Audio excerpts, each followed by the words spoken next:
Basically, I got a deactivation notice, potential deactivation notice from Amazon.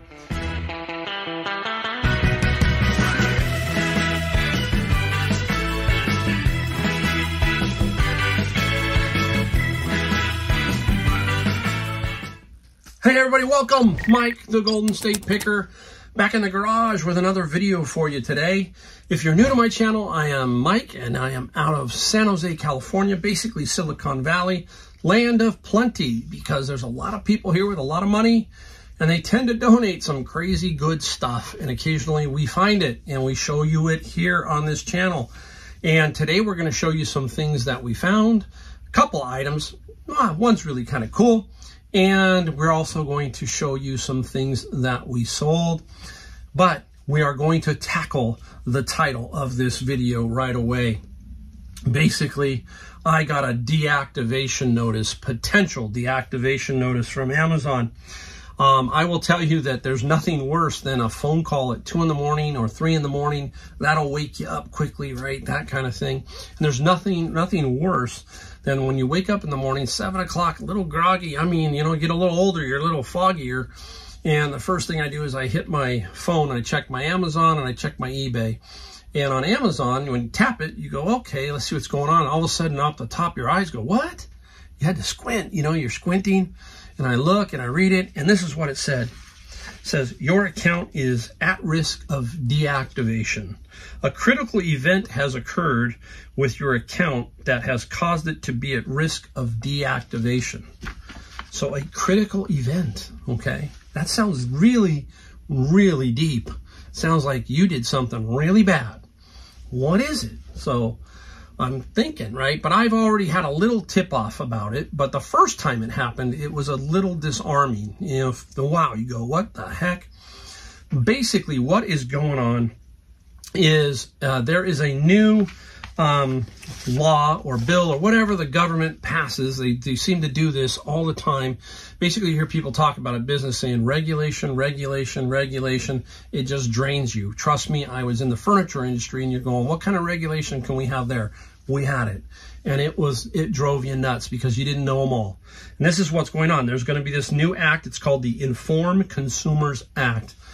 I haven't dug deep into it, but I pretty much know that it's basically we've got to keep up to date who we are, because there's so much fraud, so much deceit out there all the time.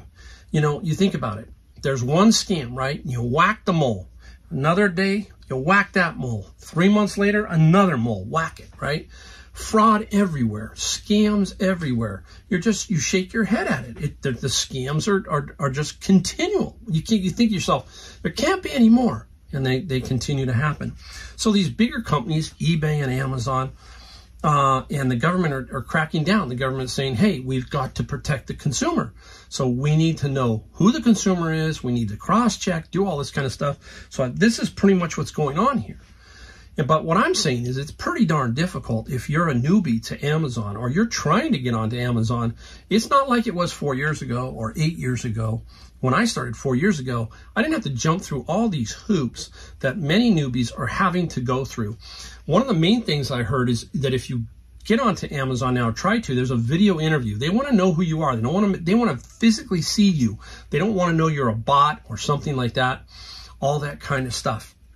It's so big, they're just giant, and people are always trying to, you know, take advantage of them. You can't blame them. I have this huge love-hate relationship with both companies.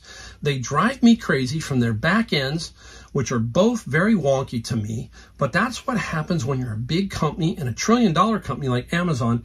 The pieces have gotten so intertangled all the way out there, you almost can't change them without really freaking everybody out. They make a change on Amazon and you freak and you just go, oh man, what do I do now? They just got done with one on the way you sent your stuff into Amazon. It got a little tricky, and when you're used to doing something for 2-3 years one way and they change it, it throws you off. It does. It makes you, so that's what I'm talking about. There's these learning curves that you go through, and then when that learning curve's over, you seem to have to go through another one. So it's persistence, doggedness that you're going to have to continue to do with these companies to survive, okay? You are just a number, okay? We really are.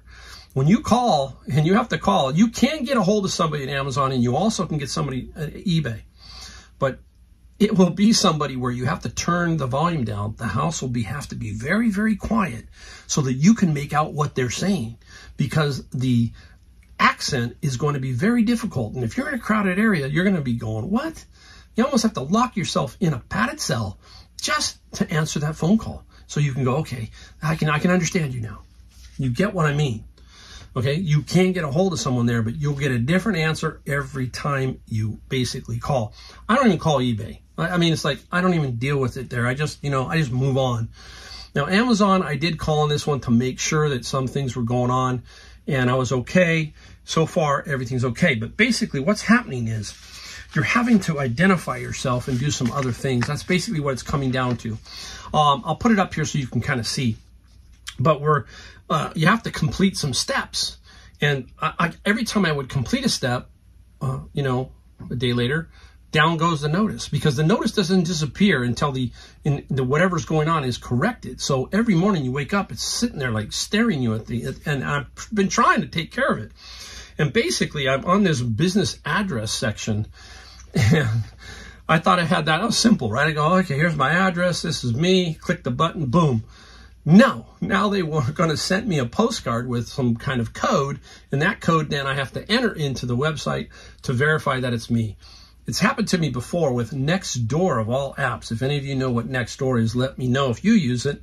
Nextdoor is local to most areas, and I had to verify my address that way, so I kind of knew what was going on. So basically now I have to go and wait until June 28th. That's when they say it's going to arrive, and the Informed Consumer Act takes place June 27th. Great, huh?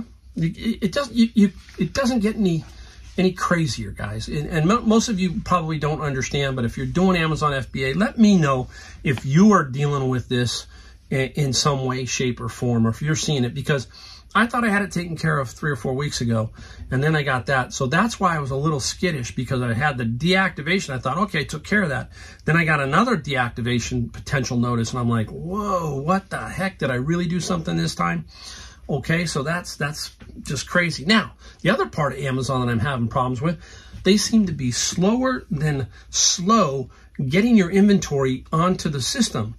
I have 22 boxes of books that are basically, they're going to get there. They're there. They're trying to get there, meaning they're in transit, they're receiving, or they're moving them around, and all kinds of stuff. And the way you can tell is if you've watched some of my videos, I code each box. So I know that May 25th is when this book went in. And I'm not seeing any June. Here it is, June 19th, and I haven't seen any June books yet hit. I just started to see a few. So I counted all my June boxes, and I looked at them because you can track the shipment. And I'm like, man, I said this thing could take till June 29th. So something is really weird right now, it seems like, with Amazon, because I have some 22, 23 boxes of books that are basically kind of there, but they're not there. And you can look, again, this might be if you're not doing Amazon FBA, you can look and it can say, hey, you have 32 books, but right now only 2 are available by FBA. That's because they're probably moving them around and doing whatever their algorithm tells them to do.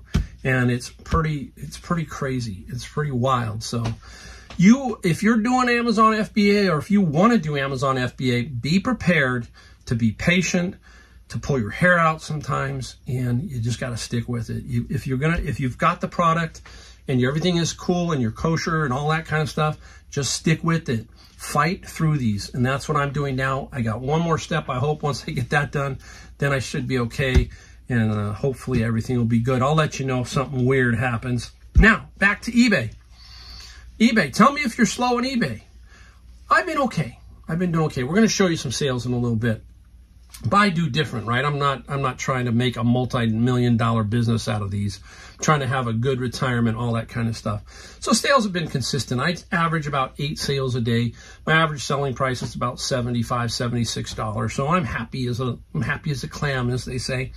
But I'm frustrated there too. I'm frustrated sometimes with eBay. And eBay is basically, I went 4 or 5 months with no returns. Then all of a sudden, boom, get a bunch of returns. Hey, it's business, I understand. I get it. But I'm having problems where it seems like I'm getting a run of people who need their address changed. Got to be careful of that. Maybe a scam. You know, sometimes you don't want to change it. Today I had a guy who, you're going to see 2 items that he bought, and he said, hey, send it to this address. Then he sent me back because I couldn't reply right away. And then he says, hey, cancel my order. I need to change my address. And I said, look, I don't think you need to change your address and cancel the order. Let me see if I can, you know, just edit it. So I'm getting a lot of that kind of stuff. That's the kind of stuff we don't like, because that's the difficult part of being eBay and Amazon. All that stuff that just kind of bounces around in your head. The easy part is going out and source. I want to dig in bins. I want to get out the Savers and Goodwill. I don't want to spin my wheels trying to figure out somebody's got their address wrong. All that kind of stuff, you know. Then the other thing you got is a great no pay. That's driving me up the wall too. They're not paying sometimes. It's like, how hard is this? It's a $22 item. It's a $30 item, whatever, right? But it's like, come on, eBay. At this point, you know, I have this love-hate relationship. I love you and Amazon, but there are some things that, you know, you're just blowing smoke at us. That's what the CEO said a while back was, hey, we're going to take care of this. As soon as people buy, they're going to have to pay for it right away. Well, that's not been true. And we all know that. And basically, it has to do with the counteroffer, offer, and how it gets put into the buyer side or the seller side. And I think some of these buyers know how to work that, and they want to get it so that it's one way, so that they don't have to pay right away. They can use 3 to 4 days, because that's what they give them. I think it's 4 days to pay.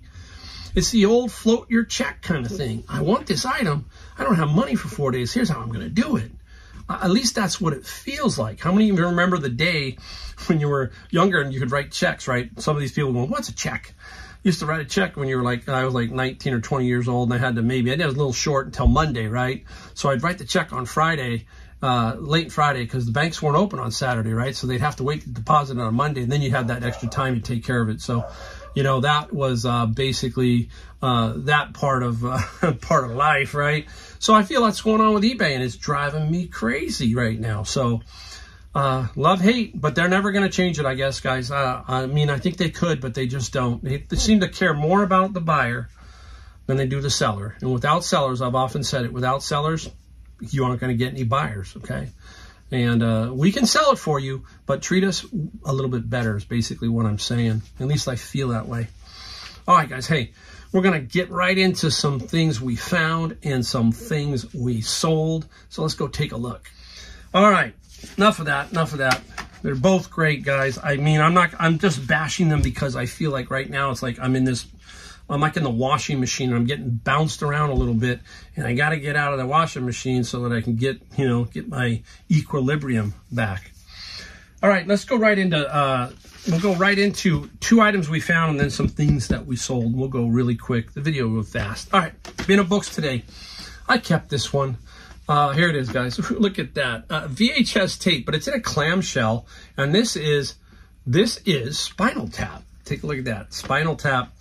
Oh my God, Rob Reiner, I forgot he was the director of it. And the famous scene where he's got the amplifier and he goes, why do you have 11, you know, and then it can turn it up to 11. But anyhow, this is Spinal Tap. It's about 20 to 25 bucks, believe it or not, in the clamshell. So we'll see. We'll try and get at least $20 for it. The bins were not super great. Now, a lot of times you hear me come in here and I'm going, oh, the bins were really good. Well, today was just average. Still going to make some good money. I paid $200 today and found some good stuff. I did find one thing I'm not going to show you here. I did find the Complete Time Life, the Old West series. There's 26 of those, and I did find those. And they have some comps between 150 and 200.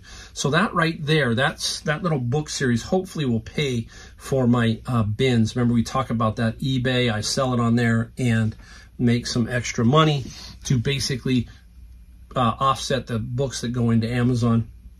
Here's a good one. This one. First, you see it. Guys, when you start doing books, you're going to start to realize Stephen King first editions. You're going to, and you're going to hope for one thing. I'll tell you in a second.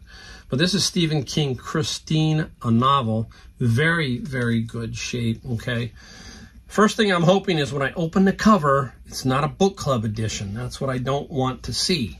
So I open it up, And usually if it's a book club edition, it's going to say it right down there. This is not, so I'm on the track. So, you know, some Stephen King are worth more. You don't know. Sometimes you got to look to see if they are signed, okay? Because you never know. So you thumb through it.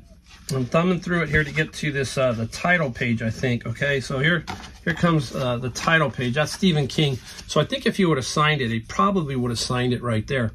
But we flip this page, okay? And what we can tell from here is we're looking for years, okay? We want to make sure that a lot of times it'll say 1983, 84, 87, and this will be 88, something like that. So we're looking for 1 year, basically 1 year. And we see 1983 is on here. It's right up here, 1983. But we're also looking for other things because first editions are complicated. And I've got to do a video on them because they can get deep, okay? Down here, you're going to see some numbers, 2, 3, 4, 5, 6, 7, 8, 9, 10. The number 1 is missing. So that tells me it's a number 1. Now, if it started out differently with number 2, and then number 1 would move over to past number 10, that would be a second printing. Okay, so it's complicated. It's complicated. It's not an easy thing to figure out sometimes, okay? But this is a first edition. Now, what's it worth? This one is worth probably $75 to $100. It's in very good condition. Some of Stephen King's go for more, but remember, he did print a lot of books. Stephen King is one of the biggest writers ever, so you know, still good. Let's say I get 100. I might. It's in that good a shape. I might get 100. That's one bin, okay? Plus the time life of 175. Let's say there's 275. There you go. Both bins are paid for by that. So keep that in mind. All right. Time to get into what we sold. We're just going to flash through. We've got 1, 2, 3, 4, 5, 6, 7, 8, 9. Something else sold just on the screen. I don't know what it is. It looked like it had some value, so I can't. If it is worth some value, I'll cut it in here somewhere just because I want to show you it. But these items sold for $411, just short of $420. Many of you are getting it. I'll talk about that another day. So we're at $411, 411 bucks. Up first, a lot of this is all books almost. This is pretty cool. Applied predictive modeling. Love these kind of books because when I look at them, when I look at everything in these books here, generally speaking, I'll show you another one that's better than that, but it's all Greek to me, as they say. I don't know anything about it. I sell them. I just don't know what it all means. And this book here, The Applied Science, $40 plus free shipping. Why isn't it on Amazon? Because I'm blocked. Can't sell it on Amazon. It sucks. I probably would have got $69 or so for it on Amazon. All right, another little set here. A 3-book set by Joe Abercrombie. Now, I didn't know he was as prolific as he is, and yes, he is. And this is a little 3-book trilogy here, and didn't get much, but again, $20. So it's like 1/5 of a bin. So I'm looking for this type of stuff. I probably leave far more behind, okay? I just can't deal with all of it. Like kids' books, I could grab probably every kid's book and then take them out to the flea market for $1 and boom, boom, boom, boom, blow them out. And maybe someday I will do that. But again, I got to be kind of choosy because I got space constraints, and I'm not trying to build a multi-million-dollar business. Now, if I was trying to build a multi-million-dollar business, you bet that would be an area I would invest in and think about. You never know. I might try. I've threatened many times to try it, and I might try it at least once, but we'll see. All right, this is the Fire Bible. Remember, I like Bibles. Here's just another one. It's the Fire Bible by Hendrickson. English Standard Version, so the ESV. And the Fire Bible is $25 plus $9 shipping, even with a name on it, guys. Okay, so there's a name on it. Not positive if the presented 2-page is filled out, but $25 there. I think I find more Bibles, more religious stuff than anything else. Here it is. This is a very good book to find. You will find this one if you're looking for books. Eventually you'll come across this one. This is Introduction to Algorithms, the 3rd edition. You just see it. Every time I see this book, I know 2 things. First, I can't sell it on Amazon, and I'm going to get about 20 bucks. And that's exactly what I got. I got $20 plus $7 shipping. It's all you can push out of it. It's blocked on Amazon. And some publishers, like I said, they just don't want it. They don't want the chance of supposedly counterfeit happening, so they choose to block you, and you got to be approved. That's the other thing about Amazon. Amazon, there's a lot of approval processes involved with Amazon all the way through. So you've got to be picky, and you got to be focused, and choose your categories. And I just pretty much stick to books and a little bit of dabble, a little bit of electronics and DVDs, now that I'm ungated there, and that's what I dabble in. I don't try to push myself too far outside of that. You know, it can get kind of messy or complicated. All right, here's another book, and this one is Dimensions of Social Welfare Policy. That seems to be big nowadays. This one I was blocked again. And this one's, I got $40 plus $7. This was probably, I'll bet you this was 75 bucks on Amazon. Nope, but I can still sell it on eBay. And I did. Made good money on that one. All right, let's go into this one here. All right, you've seen these guys. You know me talking about these all the time. This is the Japanese mini LP CDs. This is Kansas. And, boy, Kansas, what a great band, huh? I saw them many years ago. I'd like to see them again if they come back around. They have been touring, but both these mini LPs, what are they again if you're new? It is a CD in the LP format, so that they have taken the original LP, just shrunk it down, made it a CD format. So everything about the LP is now incorporated in the CD, period. That's why people collect these. So if it's a gatefold, what's a gatefold? That's where the album opens up. Then this CD would do the exact same thing. So collectors love these because they can collect the album and the CD, and they both are basically the same thing. We got $67 plus $9 shipping for both of these, okay? And if you've watched me long enough, you know that I paid 10 cents each for these because I bought 1,400 CDs.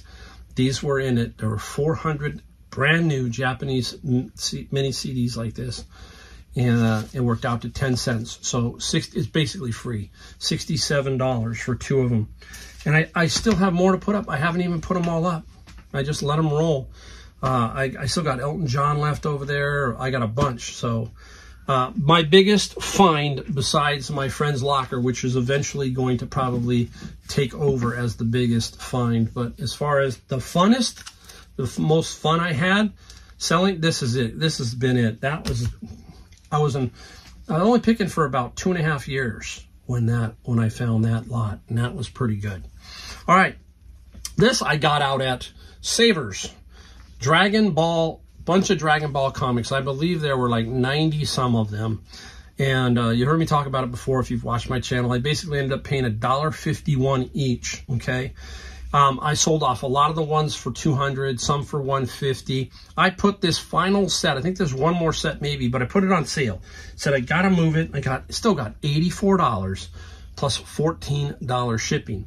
A lot of times you gotta be careful in one category, and that is whatever, if you're in the books and category, you can ship medium mail. Now, it can get tricky in other categories, like comics, because sometimes comics have advertising in them. If they have advertising in them, they're not supposed to go medium mail. Now, a lot of people are going, hey, pirate ship, pirate ship. Yes, I am finally, when it comes to medium mail, I do not ship anything else via pirate ship. I have looked and compared, and it never seems to work out for me. But on medium mail, I would love to occasionally maybe go into that, okay, for this reason. Now, this, if it doesn't have advertising, I would like to go into the medium mail, because sometimes if I'm putting it in, you got to be, what I'm saying here is be careful where you put your books. Some people will put manga in the manga collectibles, whatever section, And then sometimes you'll go to ship it and you'll see the media mail is blocked out. And now you're going, well, I had $4 media mail and now it's going to cost me $8. So you got to be very careful when you're doing stuff like manga, comics, certain books. If you're sniping another person's ad, that's what I mean. So you're taking their ad, you see your book, it's right, title, everything matches, you take it, but then they put it in a different category than say like books. Trust me, if somebody's looking for a specific manga book, they will type it in and find it, even if it's in the book category when maybe it should be the anime, comics, whatever, that category. So that's what I'm talking about. So occasionally I like to go maybe to pirate ship so I can put, because this does not have advertising in it, these guys. So if I could ship it media mail, will, but $14, I'm going to ship this one probably priority or UPS, one of those two. Oh, right here, little guy. Michael Myers, man, he'd be saying that's not a knife. That was Crocodile Dundee, right? When the great Crocodile Dundee in the movie, Paul Hogan, right? He says, "Nah, it's not a knife," and then he pulls out a big knife, right? That's a Henkel's knife, and this was out of my friend's locker. He had like about 5 of these. I've already sold 2, and I got 15, so I'll take 15. And we got $7 shipping, so $7 for the shipping. We got one more item. Here we go. Oh, it's a little heavy. And I didn't forget I had it, but you ever had one of those where you go, oh, that's sold. Now I remember that because I've got 1,600 items up online right now. It's a Rector set. It's an old metal case. I've got it sealed up so it does not come flying open. Now I have run that saran wrap type stuff around it, and you'll notice that I have put the eBay tape on the outside of the saran wrap. Don't run the eBay tape on the paint. You're just going to ask for trouble, okay? So that'll help me keep it sealed so it won't fly open. And a Rector set, I can't remember what I paid for it. I know I got it at Savers. I'm pretty sure I got it at Savers. And the Rector set sold for $100 plus $35 shipping. So a nice little sale. I got to look at the other one. I might slice it in here. If I do, great. If not, we will just get back. We're back. Okay, let's put it like that. Anyhow, many thanks, guys, for watching, and I really do appreciate every one of you. And if you've been around long enough, you know in the comments and the stuff, if you've ever run into me at Savers, because you mostly run into me at Savers, say hello. I had a young man run into me the other day at Savers. I forget his name. I think it was Rodrigo, so I'm hoping I got his name right. And I said hello to him as he came up. He was very polite. He goes, Mr. Wilson. And right away I knew. He said, no, you can call me Mike, or Golden State Picker. So don't be afraid to say hello. Stop by, say hi. And I will, I'll give you a thumbs up and a little fist pump. All right, guys. Hey, thanks for watching. We really do appreciate it. And don't forget, like, subscribe, bell notification. See you in the next video.